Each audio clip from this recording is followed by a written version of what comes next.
buenos días, amigos. Francisco Antonio Méndez y el programa Economía y Mercado les saludan.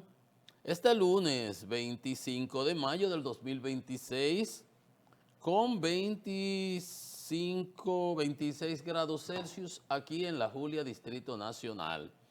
Bueno, señores, prestar atención a las autoridades. Ayer llovió profusamente aquí en la capital, hay una vaguada, hay provincias en alerta amarilla, alerta verde, o sea, hay que estar pendiente.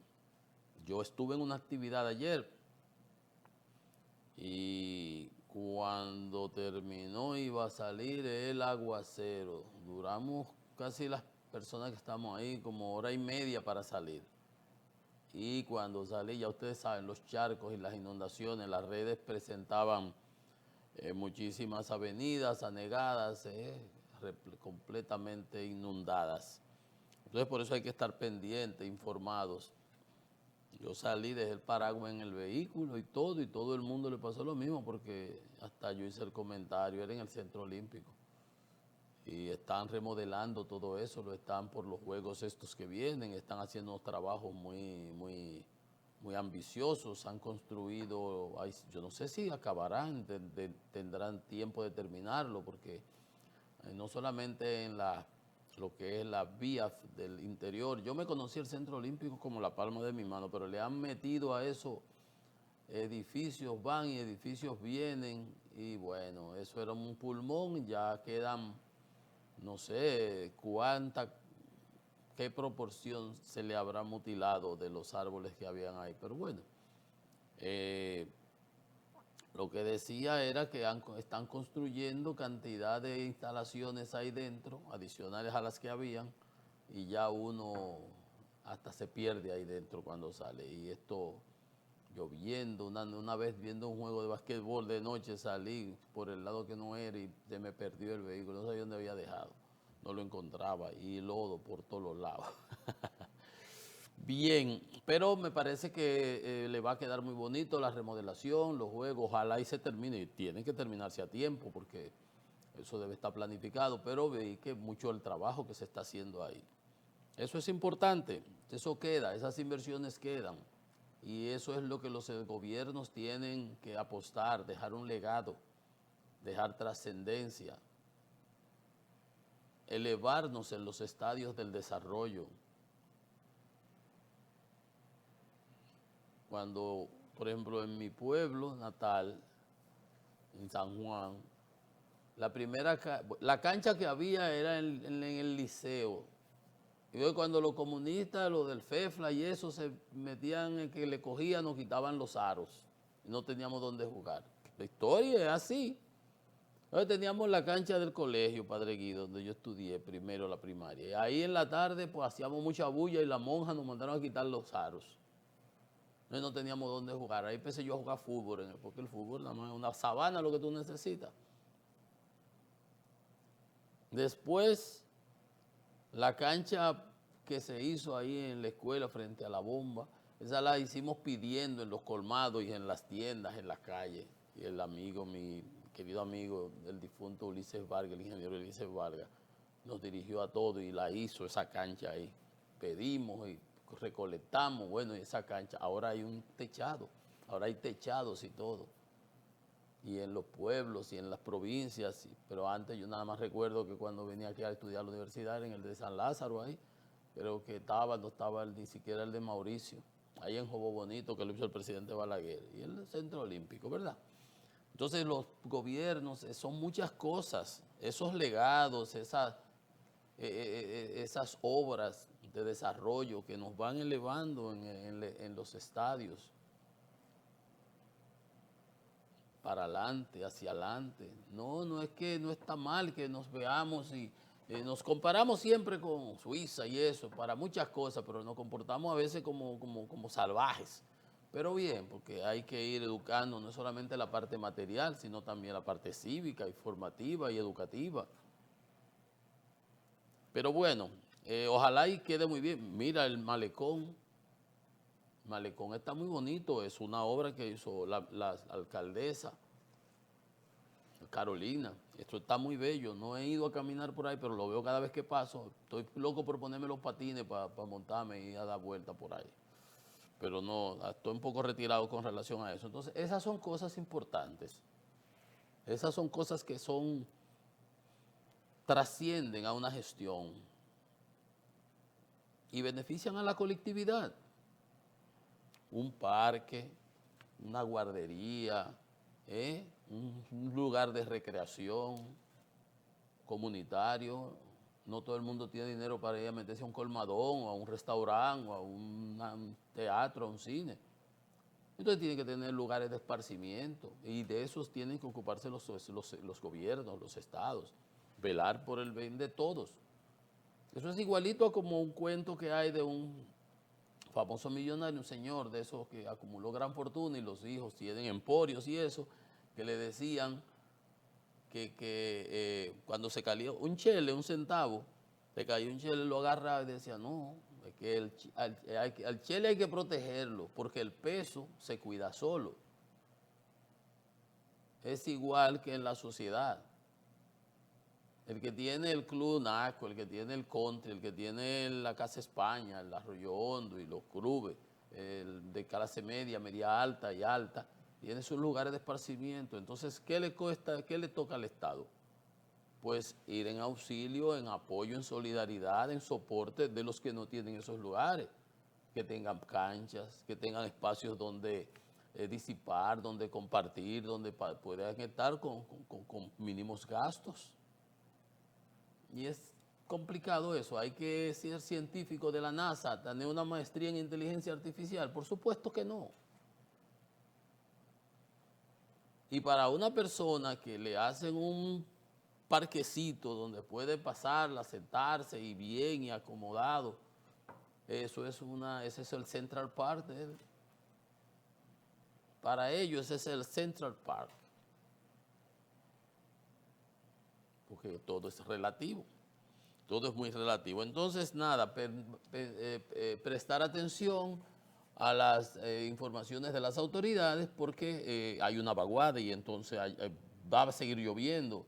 Ayer llovió, como le decía, aquí en la capital, no sé en el interior, pero están muchos lugares informados que va a ser alerta verde, alerta amarilla. Presten atención para que no lo agarren asando batata y tengan una mala experiencia. No queremos nada de eso. Bien, a nivel internacional hay muchas informaciones de que el acuerdo con Irán, que voy a bombardear, que no voy a bombardear, que se está llegando a un acuerdo, que es constructivo, que viene, que el sábado, que el domingo vamos casi firmando, que se ha avanzado bastante el memorando de entendimiento, y Trump no, que no ando con prisa, que aguántese ahí. Entonces, todo eso está en la prensa. Vamos a conocer detalles, más o menos algunos, porque hay mucha oposición. Por otro lado, los halcones de Washington, Israel, Netanyahu y otro grupo se están opuestos a que se llegue a cualquier acuerdo. Usted los oye hablar de que se termine el trabajo. ¿Y de qué están hablando? O sea, de que se demoler totalmente a Irán, a arrasarlo al estilo ruso, como hizo con Alepo allá en Siria, cuando en una ocasión, destruirlo totalmente, como le prometió Trump, acabar la civilización. O sea, ¿de qué están hablando? Pero, obviamente, que esas presiones de esos aliados, o hasta republicanos, senadores, que están en esa situación, pero obviamente que Trump no las tiene todas consigo y quisiera salir lo más, entre comillas, victorioso. No hay manera, se metió en esto, aquí no va a haber, lo más que se va a volver es a una situación parecida a la que estaba antes de los bombardeos. Recuérdense que el 28 de febrero empiezan los bombardeos de Estados Unidos e Israel a Irán, pero el 27 hasta el 27 habían estado negociando en Ginebra. Y según el embajador de Omán, creo que era intermediario, las propuestas de Irán eran hasta bastante razonables y del agrado de los especialistas que estaban ahí, pero ahí estaba Witkoff y Kushner, los dos asesores de Trump que no saben de nada de eso, son lo que son vendedores de negociantes y comerciantes. Entonces le fueron y le llevaron Netanyahu por otro lado y se armó este de barajuste. O sea, se cerró el estrecho de Hormuz, que era algo, pero por todo sabido, eso no tenía magia. En todos los estudios de guerra, que todos los presidentes le presentaban las Fuerzas Armadas, decían, no, lo que van a hacer ellos si atacamos por algo no lo hacían los otros gobiernos. Y optaban por la negociación, porque el costo iba a ser, ya se vivió cuando el derrocamiento del Shah Reza Pahlavi en el 79, cuando la guerra Irak-Irán, y todas esas circunstancias daban bases sólidas para saber que esa era la única carta que le quedaba a Israel, a Irán para defenderse. Porque ¿con qué? Como yo desde el principio, nunca olviden que yo siempre les dije, esto era una guerra asimétrica, donde había un gigante como Goliat, que eran Estados Unidos e Israel, y un David, siendo persa y no siendo judío, que es el rey de los judíos, David y Goliat. Y en este caso David era Irán. No podía y lo iban a destruir, ciertamente, bombardeo y bombardeo viene, ya lo hicieron el año pasado, en la guerra de los 12 días, que le habían destruido los radares y los lanzamientos de misiles, pero el problema es que ellos tienen metidos en sus subterráneos, en bases subterráneas, cantidad de misiles y drones, que lo dicen la misma CIA y las oficinas de inteligencia. Y que lo que se le ha destruido nada más es la parte superficial, quizá un 25%, y que en el tiempo que van ahora del cese al fuego, han podido reconstituir hasta sus lanzadores, lanzamientos, sitios de lanzamiento. Entonces tienen un control por algo. Ustedes no han visto que se ha metido un barco americano de guerra de esos gigantescos, un portaaviones, y que un portaaviones que cogió fuego, de que la lavandería, un cuentazo de esos raros que dicen, pero no sale nada, pero está bien, supongamos. Pero ustedes no lo han visto que ha cruzado por el estrecho. Que no tienen nada, que lo destruimos, que no tienen barco. Y Ucrania no tiene un solo barco, no tenía fuerza naval. Y Rusia tiene, en Novosibirsk, allá arriba, donde han tenido que irse a refugiar, ni siquiera en Crimea, en Sebastopol. En el Mar Negro tiene que irse allá al extremo, porque por allá no pueden caminar en ninguna parte de por ahí, porque los ucranianos lo explotan, sin tener fuerza naval. Entonces, todas esas cosas han ido surgiendo en esta guerra y no es verdad que porque ellos digan, claro, si Trump llega a un acuerdo y puede venderlo como victoria, ¿a quién nos importa a nosotros si la victoria fue de Trump o si la victoria fue de Netanyahu, si la victoria, adjudicársela, fue de los iraníes?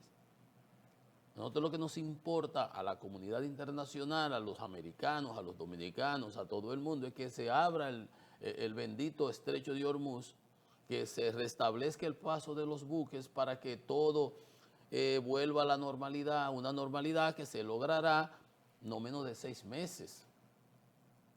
Ya hay una disrupción de las cadenas de suministro de fertilizantes, de helio, para la fabricación de semiconductores, de ácido sulfúrico para la refinación de cobre, níquel, etc.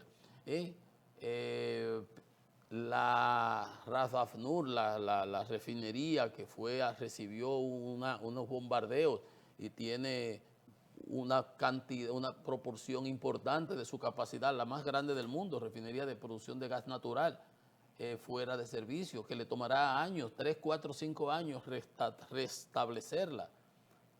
Son tantos los daños que ya ha habido que la economía del Golfo están previstos que de un crecimiento de 4% aproximadamente, que estaba proyectado para este año, si llegan al 1.5 es mucho. Y eso va a tener un impacto a nivel global, porque eso mismo va a pasar a nivel internacional. Donde estaba proyectado 4, ahora el Fondo Monetario, la UNCTAD, de Naciones Unidas, dice que quizás lleguemos a 2 puntos y algo, etcétera, más con un incremento de la inflación y riesgo de que haya recesión. Entonces, todas esas cosas las tiene el presidente Donald Trump como una papa caliente entre las manos. Y los mercados ansiosos, una bocanada de aire fresco, locos, porque haya una tranquilidad para poder hacer negocio, para poder expandirse. que baje el combustible, que se restablezcan las líneas de suministro, que se puedan restituir las reservas estratégicas.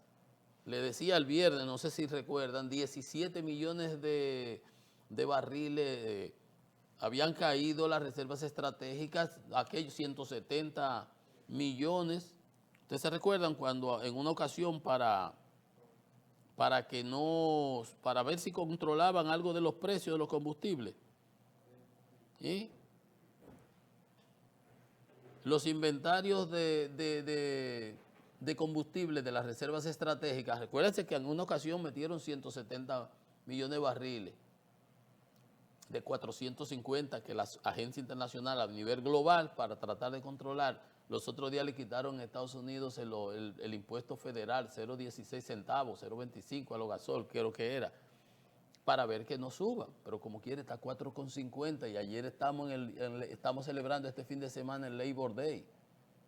Cantidad, 37 millones de movimientos entre aviones, trenes y carros de los americanos. Y gente que se tuvo que quedar en su casa pues no tenía con qué pagar el billete de la gasolina. 17.8 millones de barriles en una semana cayeron los inventarios de los Estados Unidos. Entonces, eso hay que restituirlo, eso hay que volver a comprar en su momento, entonces hay que esperar que la producción aumente. ¿Cuántos pozos petroleros no hay cerrados porque no hay donde echar el combustible? Pues como no pueden salir, o no pueden salir la cantidad de barcos, decía Irán, han salido como 26 barcos. ¿Por qué salen ahí discrecional y un barco cargado, un tanquero de matrícula china, no es verdad que los americanos lo van a parar? Ayer estaba Marco Rubio en la India para que compren petróleo de Estados Unidos. Estados Unidos vende su petróleo para todos los lados. Lo que pasa es que a aquel le queda más corto y más cerca, entonces es más económico. ¿Por qué van a pagar? Claro, para diversificar su portafolio, para tener fuente de suministro alterna, pero es un precio más costoso porque el transporte vale. El transporte vale. Bien, eso es a nivel internacional. Algunos detalles adicionales veremos en unos instantes. Lo importante es que, aunque se diga una cosa o se diga otra, nosotros nos van y nos viene. Nosotros lo que queremos es resultados, que se establezca esta situación, que volvamos a la situación anterior en las condiciones que sea, pero serán más favorables que un cierre total y un bloqueo como el que hay ahora mismo. Y el riesgo, y este hombre que no se calla, que dice que va a bombardear, que mañana que va a negociar, que están de aquel lado, que aquellos son ahora favorables. Son cosas totalmente, una a la A, después dice la B, después dice la C, y se contradice, pero a uno, al final ya esa es la historia. Bueno, señores, ese problema de la encuesta de estos días y la resolución de la Junta Central Electoral ha generado reacciones diversas y variadas. Aquí anda todo el mundo, que es inconstitucional, que es ilegal, que es una violación a los derechos fundamentales. Bueno, esa es una opinión generalizada que he oído. Desde el punto de vista jurídico, legal, más o menos.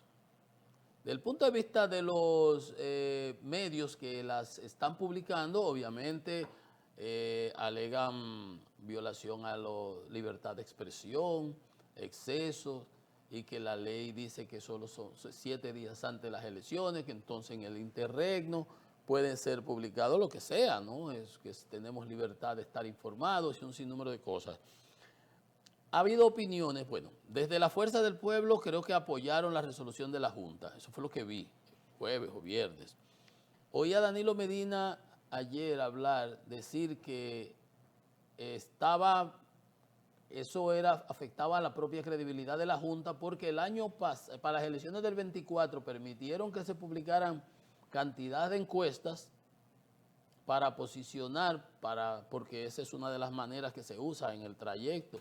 Por lo menos yo le dije, cuando salió la encuesta, yo la encueré aquí, dije, aquí hay muchas paradojas, aquí hay muchas contradicciones, la economía está en el suelo, la migración está en el suelo, los apagones, la deuda, el manejo de la deuda, el manejo de la economía, entonces ¿cómo es que me le dan esta valoración?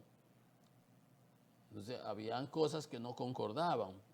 Y luego para los fines de los partidos se pone, por ejemplo, si tú tienes 1.200 encuestados, si tú así asimila que tanto tiene un 30, un 40, un qué sé yo qué, tú tienes que darle cuánta de la proporción que tomaste fue que encuestaste, que te dijeron que eran de tal partido o qué o qué, porque si tú vas a sacar eso, pues había sus incongruencias.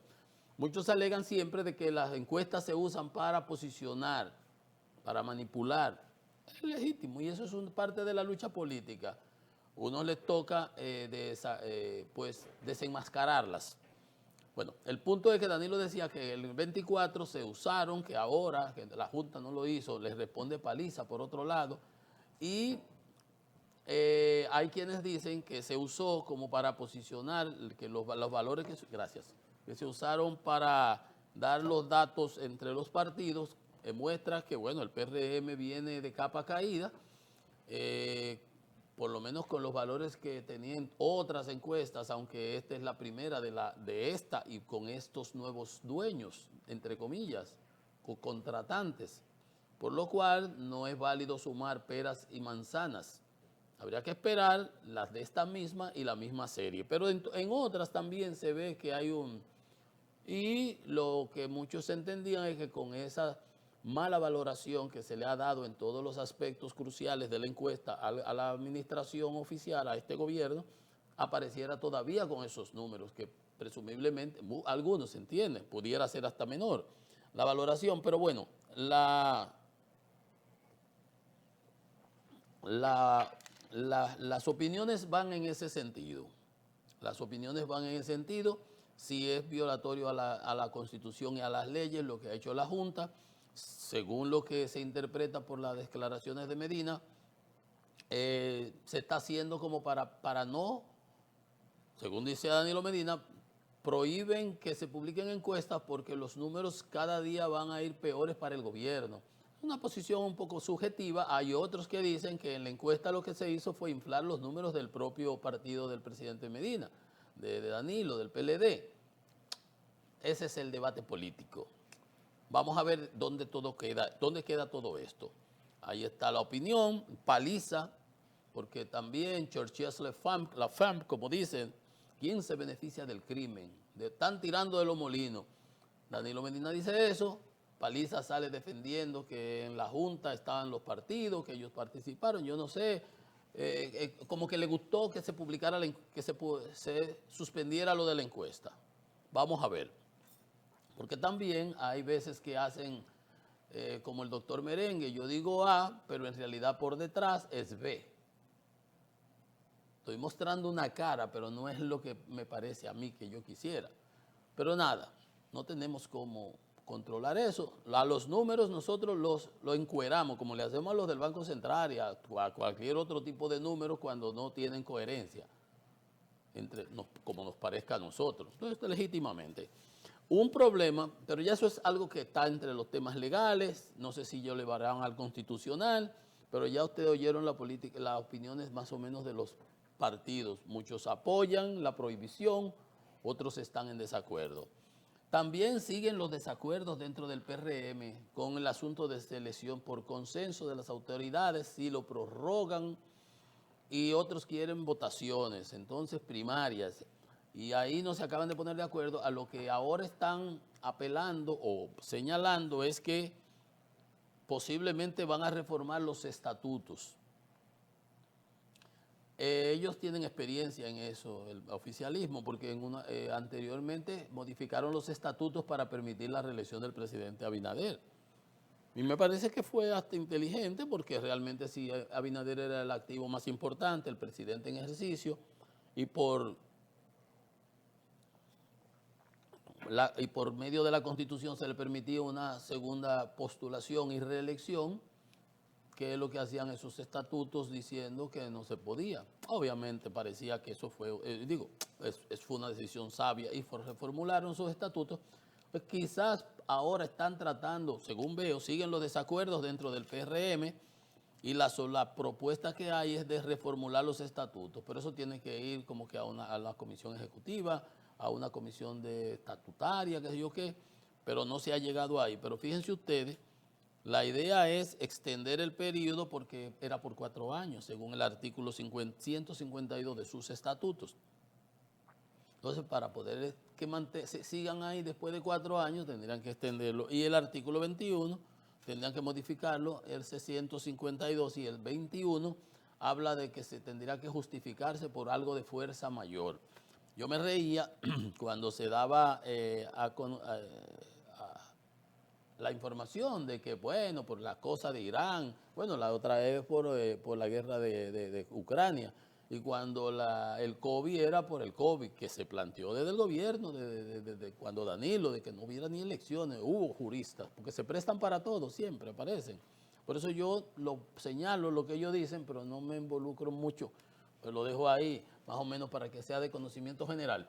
Pero bueno, ese artículo 21 dice por causa extrema de fuerza mayor. El argumento que habría es que están en la estabilidad de la nación, la crisis. Siempre habrá una excusa. Siempre habrá una excusa. Obviamente, los que quieren ocupar las posiciones que están ocupadas por los actuales dirigentes no están de acuerdo. Y eso va a generar entonces también una dificultad porque no es tan sencillo modificar los estatutos, ponerse todos de acuerdo cuando hay intereses subyacentes. Ya el presidente de la comisión, el diputado Cedeño, que quiere ser secretario general, dice que la comisión no ha sido convocada y no está claro eso de extender los periodos. Y emplazó a Paliza, que le estaba respondiendo a Danilo, a aclarar las intenciones de las autoridades del partido. ¿Cómo que aclarar las intenciones? Las intenciones son quedarse otro año más, por lo menos. Eso tiene que aclarar, esa es la discusión. Quedarse otro año más y ustedes que sigan oliendo donde guisa. Ahí no hay magia. Entonces también se refería en una actividad que tenía a la Fuerza del Pueblo el presidente Fernández a los problemas que está teniendo el país. Dice, yo le había escrito un artículo anteriormente diciendo que la actual crisis, que el gobierno se recuesta de lo que está sucediendo en Irán, en el Golfo Pérsico, en el Medio Oriente, pero que la crisis ya el gobierno la había incubado, que ha descuidado el interés nacional para priorizar su permanencia en el poder y convertirse en un partido hegemónico, dando tarjeticas, dando paqueticos, inventándose programas y duplicando la nómina. Dice que el interés del gobierno no ha sido el interés nacional, sino convertirse en un partido hegemónico y que ahora se apoyan en la crisis para ocultar la responsabilidad en una crisis que ya estaba creada antes de ese problema, y acusó al PRM de incrementar los sueldos en 18.000 millones. Hay como 35.000 nuevos empleados nada más en este año. 18.000 millones en sueldos, salarios y viáticos solo en el 26, o sea, en lo que va de este año. Desde el 20 a la actualidad hay 125, aquí está. Dice el presidente Fernández que desde el 2020 hasta la actualidad hay 125.000 nuevos empleados y que solo en el 26 se han incrementado en 18.000 millones la nómina pública en sueldos, salarios y viáticos. Y evidentemente, por eso es que usted ve que no alcanza para gastos de capital. Y hay una desaceleración, la economía creció 2.1 el año pasado, en lo que iba de este trimestre ya iba con 4 y algo, según dice el Banco Central, pero la verdad es que se ha incrementado, ahí hay números, tiene el gobierno que rebatirle si son 120.000 o no, los que se han inyectado, se han añadido a la nómina pública desde el 2020, que fue que ganó el Partido Revolucionario Moderno, a la fecha. Y si del 26, en lo que va de 5 meses, es verdad que se han incrementado viáticos, sueldos y salarios en 18.000 millones de pesos. Eso es simple porque las ejecuciones presupuestarias están ahí. Si el gobierno entiende que no son esos datos ciertos, nada más tendría que responderle con los datos que ellos tengan. Pero la denuncia está hecha, evidentemente que estamos en una guerra realmente política, porque los otros días ustedes saben que bajo el argumento de la guerra se intentó, que se dijo que se le iba a reducir un 50% el presupuesto de los partidos políticos. Presupuesto que ya se le había reducido en el presupuesto anterior en 50%. Entonces, los iban a dejar y dicen que es un golpe bajo, un golpe a la boca y el estómago, un argumento, una argucia del gobierno para dejar a los partidos opositores sin recursos, cuando ellos sí tienen recursos para hacer ese clientelismo que está denunciando el propio presidente Fernández. Vamos a ver, la pelota está del lado del gobierno, el gobierno optará por responder, como hizo con el tema de la Junta, de Paliza respondiéndole a Medina, a ver si le responden al presidente Fernández, que además acaba de hacer un artículo sobre el desempeño del gobierno, está hoy en el Listín Diario. Bien, miren señores, esas son las cosas que uno, bueno, al señor de la DEA, que está sometido en Estados Unidos, que fue y después la embajadora vino y cerró la oficina, y yo siempre he dicho que lo de las visas esas, que el señor dice que 119, que de ahí apareció una, y que por eso lo agarraron infraganti, ese fue el que agarraron infraganti, y cuántas otras no habrá dado por abajo. Pero además, como dicen los viejos de uno, el que se roba un chele se roba una vaca. Un tipo que manejaba con la DEA y con la DNCD y con todo lo de aquí en el mercado, controlaba, supervisaba, vigilaba, se supone, el mercado de los estupefacientes, de la droga que entra, que se va a los narcos del país, que todo, que se iba a ensuciar por 10,000 dolaritos, cuando maneja por otro lado millones y millones de dólares. No fuñan ustedes. Pero lo que ya yo eso lo había señalado. Mi opinión, que lo sometan, que no lo sometan, la decisión de la embajadora, cerrando esa oficina, votando a todo lo de ahí, no sé cuánto más habrán sometido y si hay o no haya. Pero ese simple hecho da una muestra de que no fue nada más por eso.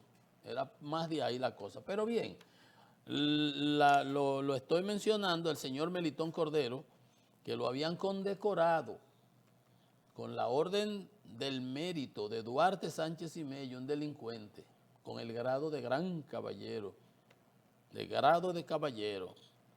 Eso lo habían recomendado aquí en un decreto y el presidente lo había derogado ese decreto en febrero. ¿Se acuerdan? En febrero, bueno, ¿se acuerdan? No sabíamos. No había sido divulgado públicamente porque el gobierno le da vergüenza y ha querido presentar las cosas como que yo no estaba aquí, que a mí no me tocó de esto, que yo no sé nada de eso, cuando todo el mundo señalaba y sabían que esas cosas no se estaban manejando bien. Está por ahí la denuncia del coronel Morales. Nadie ha vuelto a hablar de ello.